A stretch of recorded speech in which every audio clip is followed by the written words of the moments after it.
किसी भी वक्त डोनाल्ड ट्रंप बहुत बड़ा फैसला ले सकते हैं। किसी भी वक्त वेनेजुएला में टॉम हॉक मिसाइल फायर की जा सकती है। किसी भी वक्त वेनेजुएला के राष्ट्रपति निकोलस मादुरो को सत्ता से हटाने वाला युद्ध शुरू हो सकता है। अमेरिका के जंगी जहाज टॉम हॉक मिसाइल फायर करने के लिए बेकरार हैं और इस वक्त कैरेबियन सागर में युद्ध का फैसला डोनाल्ड ट्रंप के सीक्रेट ऑर्डर का इंतजार कर रहा है। क्या होने वाला है वेनेजुएला में? क्या डोनाल्ड ट्रंप और वेनेजुएला के राष्ट्रपति निकोलस मादुरो की दुश्मनी दुनिया को एक और बड़े युद्ध में झोंक देगी? ट्रंप ने जिस तरह से कैरेबियन सागर में अपने बेड़े तैनात किए हैं, उससे साफ लग रहा है कि डोनाल्ड ट्रंप की नीयत में बहुत ज्यादा फायर पावर है। लेकिन ट्रंप की युद्ध वाली आग बुझाने के लिए मादुरो ने 3 बड़ी ताकतों से संपर्क कर लिया है। पहला है रूस, दूसरा है चीन और तीसरा है ईरान। वेनेजुएला के राष्ट्रपति निकोलस मादुरो ने इन देशों से मिसाइल मांगी है, लॉन्ग रेंज रडार मांगे हैं और सुखोई विमानों को अपग्रेड करने की मांग की है। वो ड्रोन भी मांग रहे हैं। वो किसी भी कीमत पर डोनाल्ड ट्रंप के गुस्से पर पानी फेरना चाहते हैं। ये रिपोर्ट अमेरिकी मीडिया में छपी है और इस रिपोर्ट में अमेरिकी सरकार के सीक्रेट डॉक्यूमेंट का हवाला दिया जा रहा है। 2013 से वेनेजुएला की कमान संभाल रहे निकोलस मादुरो ने रूस के राष्ट्रपति व्लादिमीर पुतिन को चिट्ठी लिखी है। उन्होंने रूस से मिसाइल मांगी है।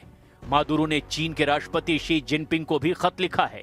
चीन से वो नए रडार चाहते हैं। मादुरो ईरान के भी संपर्क में हैं और वहां से वो ऐसे ड्रोन की डिमांड कर रहे हैं जो 1000 किलोमीटर की रेंज तक वार कर सके।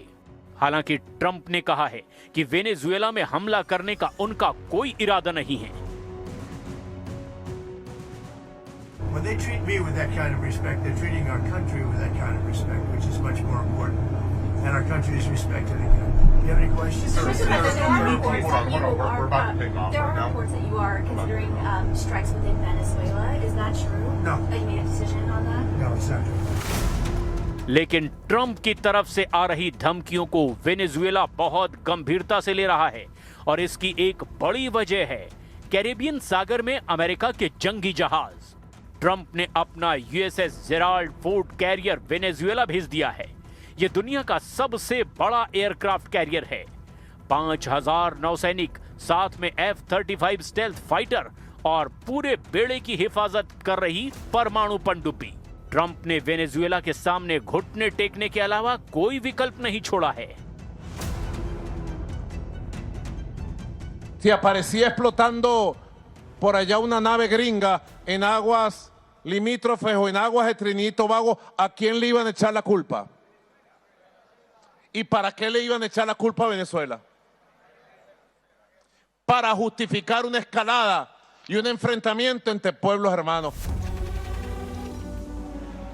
अमेरिका दावा कर रहा है कि कैरेबियन सागर में फोर्स बढ़ाने का मकसद ड्रग्स तस्करों का नेटवर्क खत्म करना है। लेकिन कोई नासमझ ही इस बात को मानेगा कि डोनाल्ड ट्रंप एक कैरियर बैटल ग्रुप के जरिए ड्रग तस्करी को काबू करना चाहते हैं। डोनाल्ड ट्रंप की निगाहें अमेरिका से 2000 किलोमीटर दूर वेनेजुएला पर है। अमेरिका ने वेनेजुएला से युद्ध की तैयारी पूरी कर ली है। अमेरिका के सबसे खतरनाक फाइटर जेट तैयार हैं। अटैक हेलीकॉप्टर उड़ान भर रहे हैं। वेनेजुएला के समुद्री तट पर कैसे हमला होगा, इसका अभ्यास किया जा रहा है। डोनाल्ड ट्रंप ने वेनेजुएला को घुटनों पर लाने के लिए पूरी ताकत झोंक दी है। क्या ये इतना आसान होगा? वेनेजुएला के पश्चिम में पड़ोसी देश कोलंबिया ने भी कहा कि ट्रंप का इरादा साफ साफ वेनेजुएला पर चढ़ाई करने का है।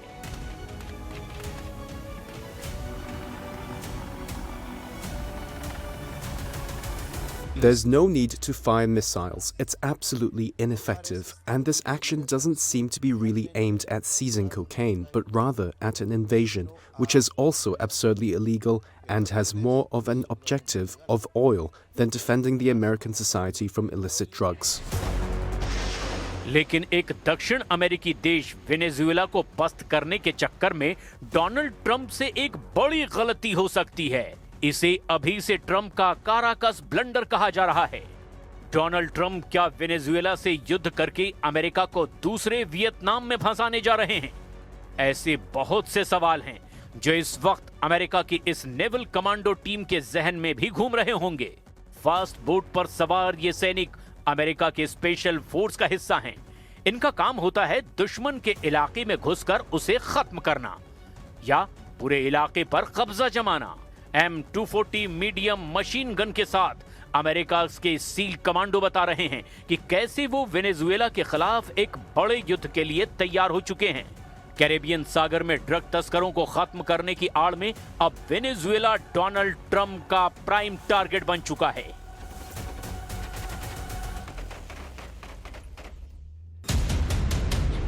अमेरिकी नौसेना अब तक 12 से ज्यादा टारगेट खत्म कर चुकी है, जिसके बारे में अमेरिका का दावा है कि वो ड्रग तस्कर थे। हालांकि अभी तक अमेरिका ने जिन नावों पर बमबारी की उसमें ड्रग या फिर मारे गए 61 तस्करों के बारे में बहुत कम जानकारी दी है। सवाल यह है कि क्या रूस और चीन दोनों वेनेजुएला को बचाने पहुंचेंगे या फिर हथियारों और बाकी मदद पहुंचाकर पुतिन और जिनपिंग दोनों मिलकर ट्रंप को वेनेजुएला की जमीन पर घेर सकते हैं, या यूं कहें कि वेनेजुएला को ट्रंप का वियतनाम बना सकते हैं। रूस और वेनेजुएला के सामरिक संबंध हैं। रूस की तरफ से एक सीक्रेट ट्रांसपोर्ट विमान IL-76 वेनेजुएला के चक्कर लगा चुका है। इस साल 7 मई को ही मॉस्को में पुतिन और मादुरो की मुलाकात हुई थी और ये बात पुतिन सरकार बार बार कह चुकी है कि वो वेनेजुएला की संप्रभुता की रक्षा करने में उनके साथ हैं, और ये बात भी कि रूस अपने साथियों के खिलाफ खतरों को लेकर जवाब देने के लिए तैयार है। लेकिन यूक्रेन और नेटो के खिलाफ रूस बहुत ज्यादा फंसा हुआ है और इस वक्त ट्रंप का मूड ज्यादा खतरनाक नजर आ रहा है।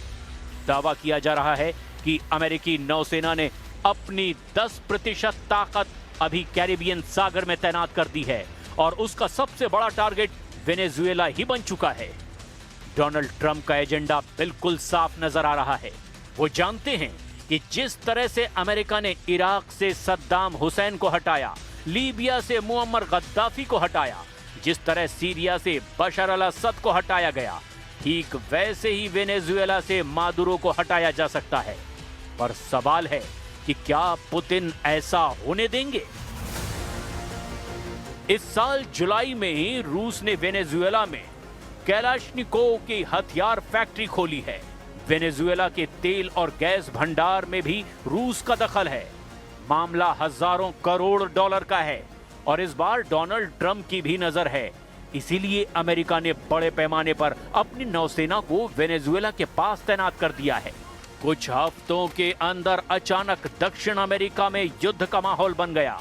कैरेबियन सागर अब काला सागर की तरह उबलने लगा है, क्योंकि अमेरिका के बड़े बड़े जंगी जहाज वेनेजुएला के आसपास मंडरा रहे हैं। ट्रंप का फोकस अचानक ईरान और यूक्रेन से निकलकर वेनेजुएला पर पहुंच गया है।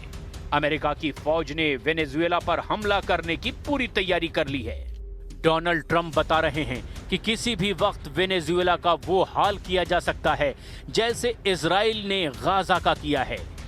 वेनेजुएला के राष्ट्रपति निकोलस मादुरो ने कहा है कि उनकी फौज अब अमेरिका की एयरफोर्स की हवा निकालने के लिए तैयार है। मादुरो ने कहा कि अमेरिका की धमकियों के आगे वेनेजुएला झुकेगा नहीं। वेनेजुएला के राष्ट्रपति निकोलस मादुरो और अमेरिका के राष्ट्रपति डोनाल्ड ट्रंप के बीच 36 का आंकड़ा है। ट्रंप ने मादुरो को ड्रग तस्करी करने वाले संगठन का मुखिया तक करार दिया है। यही वजह है कि अब मादुरो को सत्ता से हटाने के लिए ट्रंप युद्ध करना चाहते हैं। इसीलिए अमेरिकी सेना के बेहतरीन से बेहतरीन वेपन सिस्टम को इस वक्त वेनेजुएला के आसपास पहुंचा दिया गया है। वेनेजुएला ने अमेरिकी हवाई हमले को काउंटर करने के लिए अपने एयर डिफेंस को चौकन्ना कर दिया है। वेनेजुएला के एयर स्पेस पर कब्जा करने के लिए ट्रंप यहां के तट पर अपनी फौज उतारना चाहते हैं, लेकिन वेनेजुएला ने अमेरिका को रोकने के लिए इंग्ला मिसाइल सिस्टम एक्टिव कर दिया है। स्वीडन से लिया गया RBS-70 एयर डिफेंस सिस्टम भी तैनात कर दिया गया है। ये दोनों एयर डिफेंस सिस्टम हेलीकॉप्टर और ड्रोन को मार गिराने में बहुत पुख्ता माने जाते हैं। अमेरिका का मीडिया बता रहा है कि CIA को ऑर्डर मिल चुका है और डोनाल्ड ट्रंप का वेनेजुएला को मिट्टी में मिलाने वाला मिशन किसी भी वक्त शुरू किया जा सकता है। यह अमेरिका का super carrier USS Gerald Ford है, जो कि 1 लाख टन वजन का है और अब यह सुपर कैरियर वेनेजुएला को घेर कर उसे मारने के लिए तैयार है। Una guerra que nosotros vamos a evitar. ¿Con qué? Con la movilización de los pueblos de América del Sur, porque América del Sur y el Caribe todo dice no a la guerra. Donald Trump के युद्ध वाले इरादों के पीछे तेल का खेल बताया जा रहा है। इसमें कोई शक नहीं कि ट्रंप की नजर इस वक्त अमेरिका के दुश्मनों पर है, चाहे वो फारस की खाड़ी हो या फिर कैरेबियन सागर। अमेरिका का एक दुश्मन तो ईरान है और दूसरा दुश्मन बन चुका है वेनेजुएला, और ये दोनों ही तेल के सबसे बड़े जखीरे माने जाते हैं। वेनेजुएला के पास 303 अरब बैरल तेल है, जबकि ईरान 209 अरब बैरल तेल का मालिक है। लेकिन दोनों के खिलाफ बड़ा हमला करके डोनाल्ड ट्रंप अमेरिका के लिए कुछ बड़ा हासिल करना चाहते हैं। लेकिन ईरान और वेनेजुएला दोनों के तेवर बता रहे हैं कि वो अमेरिका के आगे नहीं झुकेंगे, चाहे परमाणु कार्यक्रम का मुद्दा हो या फिर इजराइल और फिलिस्तीन का मुद्दा। एक तरफ ईरान ट्रंप का हर प्लान नाकाम करना चाहता है, क्योंकि ऐसे सिग्नल ईरान के सर्वोच्च नेता अली खामनेई बार बार दे रहे हैं। वहीं अब वेनेजुएला ने भी अपने बाजू दिखाने शुरू कर दिए हैं। मादुरो के साथ अगर रूस और चीन खड़े हुए तो समझ लीजिए कि वेनेजुएला अमेरिका के लिए दूसरा वियतनाम बन जाएगा। वेनेजुएला भी साफ साफ जाहिर कर चुका है कि उसने अमेरिका की दादागिरी की रिपोर्ट मॉस्को और बीजिंग तक पहुंचा दी है।